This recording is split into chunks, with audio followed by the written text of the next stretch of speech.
Okay, guys, let's try this again.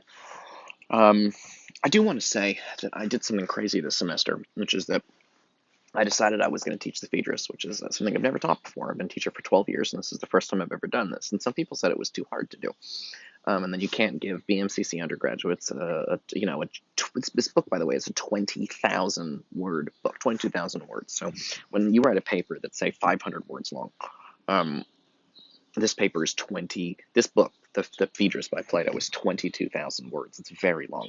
Most people will go their entire lives without reading a single book of philosophy, and you might not want to read a book of philosophy, but I think there's something pretty impressive about the fact that you're even doing this. You're coming to class and you're trying to understand a book of philosophy from ancient Greece, and I think that's pretty amazing. So I do want to stick with it, even though it's a little difficult and a little tricky. Um, so, with that in mind, we're going to just keep going. I want to kind of emphasize that the beginning of I'm going to stand up. Try this. How's that? Oh, I kind of like that. Okay. So, the beginning of um, the Phaedrus is divided into three sections. Well, this is better. I feel better like this. Okay. The Phaedrus is divided into three sections. So, part one of the Phaedrus, I probably shouldn't be eating carrots. Yeah, it's going to be too loud. Okay, I'll figure that out. Um, the Phaedrus is divided into three parts. Part one is this: Phaedrus reads a speech by a guy named Lysias. And in that speech, he says um, whether you should marry someone who you're in love with, or someone who's in love with you, or someone who's just a good friend. And it's a debate about love. I mean, what kind of person is the right person to marry? And then Socrates says, oh, that's an okay speech, but I could do a better job. And he gives a speech on the same subject. So part one is Phaedrus has a speech by Lysias, and he's hanging out with Socrates, and both Lysias has a written speech and Socrates has a spoken speech, and they both talk about what's bad about love. And that is part one. Part two of the Phaedrus is this massive speech Socrates gives in the middle of the book. Um, Socrates suddenly says, oh, wow, I should not have said bad things about love. People who say bad things about love are cursed by the gods, and the gods will strike them blind and do terrible things. I should never have said that. I got caught up thinking about love. And thinking, what he did is he got caught up trying, he was like, I could do a better job than that. But he didn't stop to think about, should he do a better job than that? Maybe that whole topic about love being bad is actually not a good topic. So Socrates changes his mind and he says, you know what I'm going to do? I'm going to give a massive speech about what's good about love and how love is an extremely important thing. And that's the whole middle section of the book. We have finished 2 out of the 3 parts of the Phaedrus. We are now moving on to the third and final part, which we're starting right now, which is exciting. And I reminded you about what the Phaedrus has been about so far, because it's going to be important for this section we're looking at today. So I guess let's take a look at it, right? So let's see. Well, I can get a little view of my whole situation here. Oh, that's not bad. I do look a little crazy with the sunglasses. I'm going to get different glasses next time. Okay. So here is the text of the Phaedrus. So let's take a look at this thing. I know it's not aimed right now, but I'm going to aim it in the right spot. So here we go. Okay, so we are on page 13. And Socrates finished his massive speech. And Phaedrus says here, oh, sorry, like my fingers here. He says, I join in the prayer, Socrates, and say with you, if this be for my good, may your words come to pass. Meaning, I hope you're right about love. But what did you make your second? He talks about why did you make your second oration finer than the first? I wonder why. He talks about right because Phaedrus' oration is a speech. So he says, how come the second speech you gave about why love is good is so much better than the first speech you gave about why love is bad? And he starts thinking about that.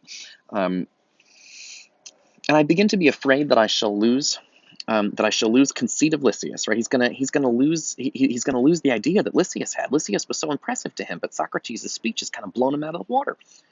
He says he will appear tame in comparison, even while he is willing to put another as fine and as long as yours in the field, which I doubt. For lately, one of your politicians was abusing him on this very account and called him a speechwriter again and again. This is odd. It's an odd moment. He says that someone called Lysias a speechwriter. Now, obviously, Lysias is a speechwriter. That's what he does. One of the things he does for a living. But this is very important for this last section of the Phaedrus. And this is what I want to talk about in this video, and it's very, very crucial for what follows. Speechwriters are considered to be kind of garbagey. In ancient Greece, there's a suspicion. People aren't sure what they think about speechwriters. Now, remember, the reason people make speeches is to persuade other people to do things, or to think. I want you to think like me, so I'm going to give you a big speech. I want you to do something, so I'm going to give you a big speech. The purpose of speeches is to persuade other human beings to kind of think your thoughts and go along with you. Um, I want you to consider. And by the way, please notice that's what you're doing in your academic papers, right? You have a thesis statement. Your thesis statement is this is why I gave you this thing, is because you guys are in a class about how to be good writers. And what you're trying to do when you write an essay is you got your thesis statement, that's like your opinion, and you write down your opinion, and you give it to somebody else, and they're supposed to read your paper and be like, oh shit, this guy's right. I think I agree with him. You're persuading them to agree with you. Um, and I thought that was interesting to look at this from ancient Greece, and this is the same job that you have right now in this class. So what makes this tricky is that in ancient Greece, and this is a little bit hard to grasp, but I want you to go with me on this. In ancient Greece, there was a worry, there was a concern that this whole job about speech making was basically like a used car salesman. That everybody they thought that being a speechwriter was a little bit like being a car salesman. Now, obviously, some car salesmen want to sell you a good car and they're trying to give you a good product, but a lot of car salesmen are just trying to make a buck, and they will try to get you to buy anything.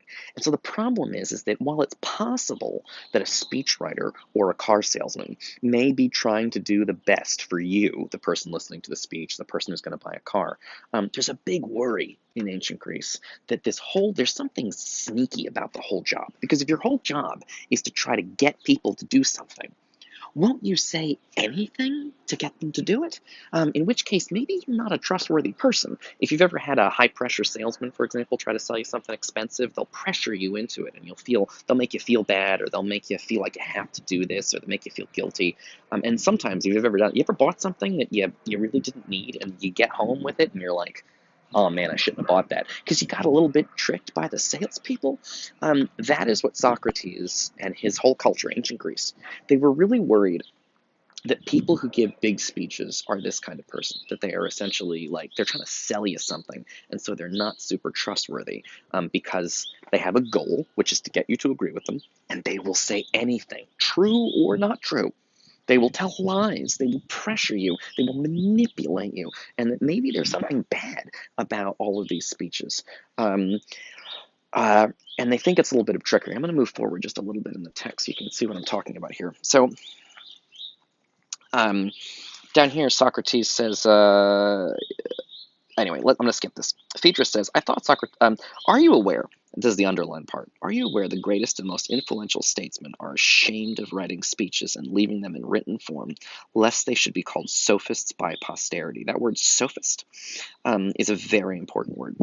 A sophist, this is pretty simple, but a sophist is a person who is a speechwriter. But the sophists are a particular kind of speechwriter. The sophists are like the worst kind of used car salesman-y type speechwriters. The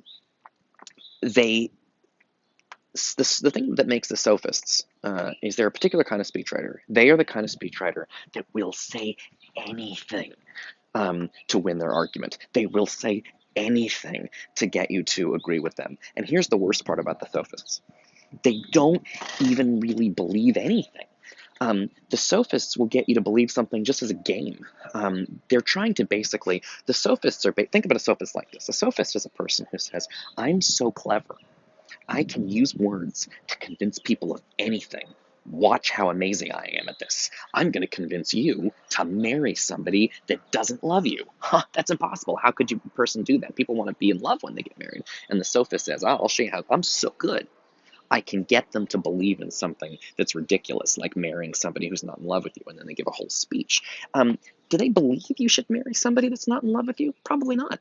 They picked a hard topic just to show how great they are. The comparison would be, imagine a salesman that's like, they're having, who's the best salesman of all? And then one salesman is like, you know what? I'm such a good salesman. I can get these people to buy something that's a piece of garbage. I can get some terrible product and I can sell it to anybody, right? I'm going to sell them this, 15-year-old car with the doors missing, and I'm going to convince them to buy it. It's a way of showing off their skill. And Socrates thinks there's something really untrustworthy about that. because essentially they're salesmen, and they don't. The thing about this, what makes the sophists don't believe in anything. They just want to convince people to agree with them, and they like to test out their skill.